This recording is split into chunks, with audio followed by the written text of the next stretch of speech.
Hello दोस्तों, मेरा नाम चंद्रशेखर है और आज के इस वीडियो में हम बात करेंगे शेंगेन वीज़ा की। देखिए, मैं खुद कई बारी शेंगेन ज़ोन में ट्रैवल कर चुका हूं और मुझे खुद 4 बार शेंगेन वीज़ा मिल चुके हैं। अब मेरे अलावा हमारे बहुत सारे ऐसे क्लाइंट हैं जिनको हमने एडवाइस किया है शेंगेन वीज़ा के बारे में।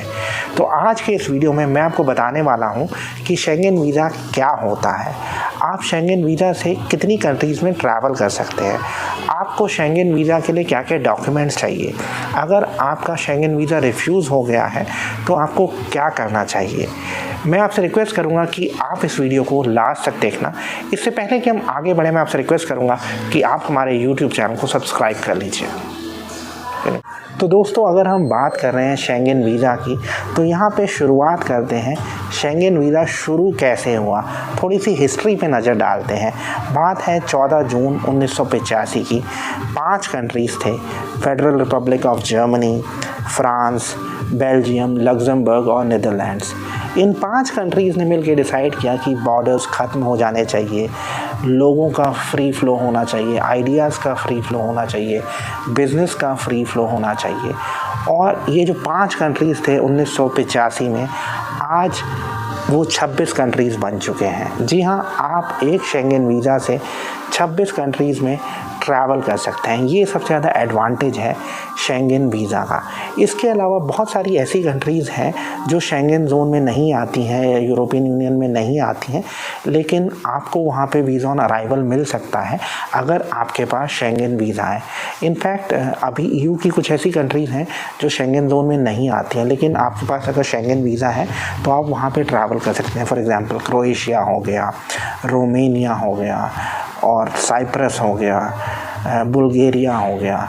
इसके अलावा बहुत सारी ऐसी कंट्रीज़ हैं जहाँ पे आपको वीज़ा ऑन अराइवल मिल सकता है। मुझे याद आ रहा है कि मैं टर्की से फ्लाई कर रहा था, तो मुझे टर्की में वीज़ा ऑन अराइवल मिला क्योंकि मेरे पास वैलिड शेंगेन वीज़ा था। ऐसी बहुत सारी ऐसी कंट्रीज़ हैं जो आपको वीज़ा ऑन अराइवल देंगी अगर आपके पास शेंगेन वीज़ा है। अब हम यहाँ पे नज़र डालते हैं कि शेंगेन वीज़ा के लिए क्या क्या डॉक्यूमेंट चाहिए। यहाँ पे इनफैक्ट क्या है, मैं अपने फ़ोन का इस्तेमाल कर रहा हूँ क्योंकि मैंने बहुत सारे नोट्स बनाए हुए हैं। तो शेंगेन वीज़ा सबसे पहले आपको कौन सी कंट्री से अप्लाई करना चाहिए। देखिए, मुझसे अक्सर पूछा जाता है कि कौन सी कंट्री ईजी है। मैं कहूँगा कि एक्चुअली सभी कंट्रीज़ में शेंगेन वीज़ा मैनुअल को फॉलो किया जाता है। अब होता क्या है, ये जो वीज़ा होते हैं ये नियमों के अनुसार दिए जाते हैं, लॉ के अनुसार दिए जाते हैं। तो ये कहना कौन सी कंट्री आसान है मुश्किल है, ये बड़ा मुश्किल है। अब हम यहाँ पे नज़र डालते हैं कि आपको कहाँ से अप्लाई करना चाहिए। देखिए, आपको अप्लाई करना चाहिए या तो उस कंट्री से जो आपका मेन डेस्टिनेशन है, या ऐसी कंट्री से जहाँ पे मेन डेस्टिनेशन हम उसको बोल सकते हैं जहाँ पे आप सबसे ज़्यादा दिन बिताएंगे, या ऐसी कंट्री जो आपका फ़र्स्ट पॉइंट ऑफ एंट्री है। मेरा एडवाइस रहेगा कि आपका मेन कंट्री ही आपका फ़र्स्ट पॉइंट ऑफ एंट्री होना चाहिए, ताकि आप मतलब झंझट में ना पड़ें। क्योंकि मैंने ऐसे केसेस देखे हैं जहाँ पे लोगों को सपोज़ करिए फ्रांस से वीज़ा इशू हुआ और वो जर्मनी जा रहे थे, इनफैक्ट पहली बार वो शेंगेन वीज़ा यूज़ कर रहे थे, तो उनको दिक्कत आई इमिग्रेशन में, कई लोगों को डिपोर्ट भी कर दिया गया। तो मैं कहूँगा जहाँ से वीज़ा इशू हुआ है वहीं से आपको शेंगेन ज़ोन में एंट्री करनी है, ये बात का आपको ध्यान रखना है।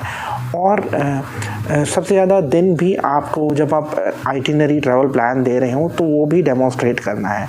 तो प्लीज़ मेरा ये रिकमेंडेशन है कि आप उसी कंट्री को मेन डेस्टिनेशन रखिए, उसी कंट्री में एंट्री करिए जहाँ पे आपको ज़्यादा दिन बिताने हैं। सबसे पहले ये पॉइंट ध्यान में रखिए।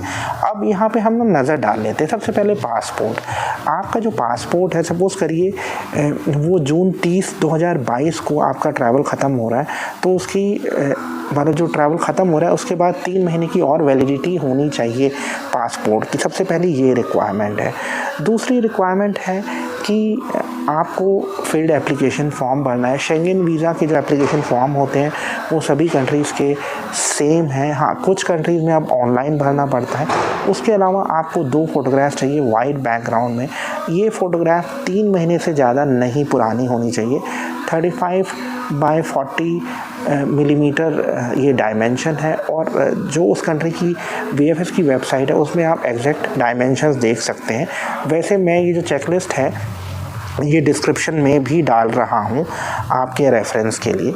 आपके जो भी पुराने पासपोर्ट हैं वो भी आपको लगाने हैं। आपको ना वो स्टेपल नहीं करने हैं, रबर बैंड से आपको अटैच कर देने हैं।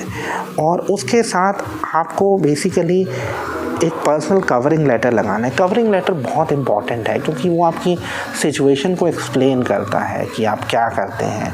क्योंकि कई बार क्या चीज़ होती है, आपके डॉक्यूमेंट्स सफिशिएंटली एक्सप्लेन नहीं कर पाते हैं कि आप क्या कर रहे हैं, आपकी क्या फैमिली सिचुएशन है, क्या टाइज़ हैं आपके इंडिया के साथ या किसी और कंट्री के साथ जहाँ से आप अप्लाई करें। तो कवरिंग लेटर बहुत ज़्यादा ज़रूरी है।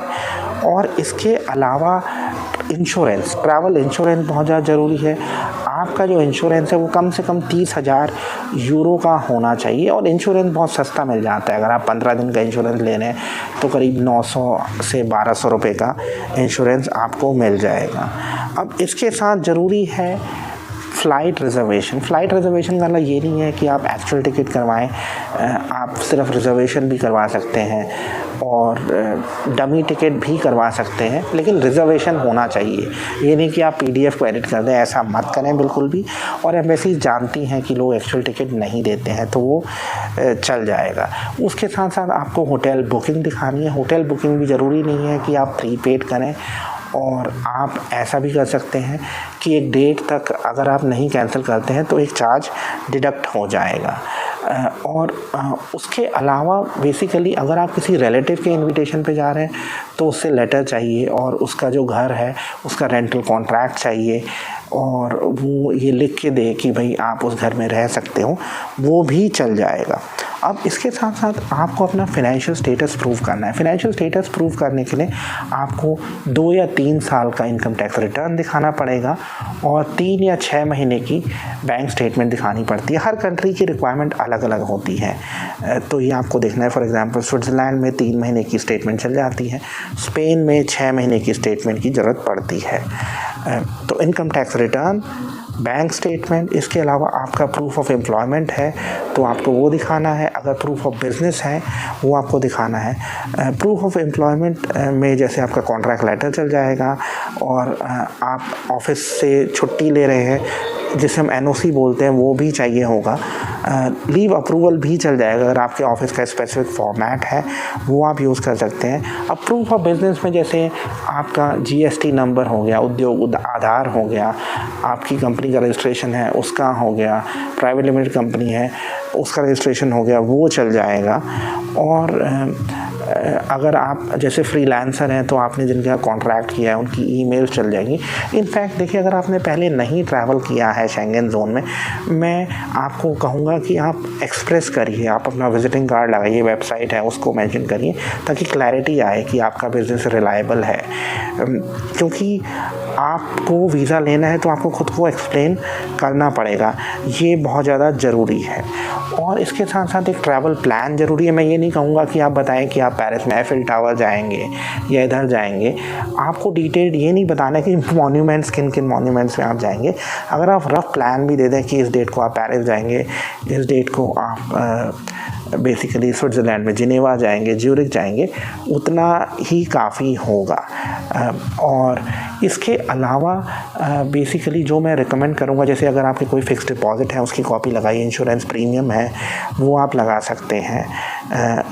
और मैं फिर दोबारा से कहूँगा कि कवर लेटर बहुत ज़्यादा ज़रूरी होता है। आपको क्लैरिटी देनी है कि आप क्या करते हैं, क्यों जा रहे हैं।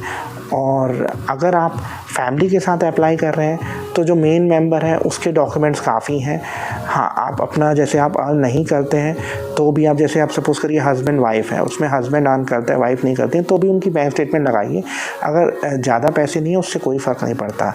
फ़िक्स डिपॉज़िट हो गया, इंश्योरेंस प्रीमियम हो गया, ये सब भी आप लगा सकते हैं। और अगर आपके पास ऑलरेडी वीज़ा है, जैसे US का है, UK का है, ऑस्ट्रेलिया का है, जो मेजर कंट्रीज़ हैं उनकी कॉपी भी आप लगाइए। और अगर आप इन सब चीज़ों का ध्यान रखेंगे तो मुझे लगता नहीं है शेंगन वीज़ा मिलना बहुत कॉम्प्लेक्स चीज़ है। मुझे इनफैक्ट 4 बार शेंगन वीज़ा मिला है। और बेसिकली हाँ, एक चीज़ अच्छी थी कि मेरी इनकम रेगुलर थी, मेरी जॉब अच्छी थी।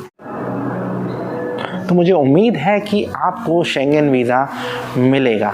अगर आपके कोई सवाल हैं शेंगन वीज़ा के बारे में तो आप मेरे साथ कंसल्टेंसी सेशन भी बुक कर सकते हैं। इनफैक्ट जाते हुए मैं बताना चाहूँगा, अगर आपका वीज़ा रिफ्यूज़ भी हो जाता है तो घबराने की कोई बात नहीं है। मुझसे लोग पूछते हैं कि क्या अपील करनी चाहिए या फिर दोबारा से अप्लाई करना चाहिए। मैं कहूँगा फिर दोबारा से अप्लाई करना ज़्यादा बेहतर है।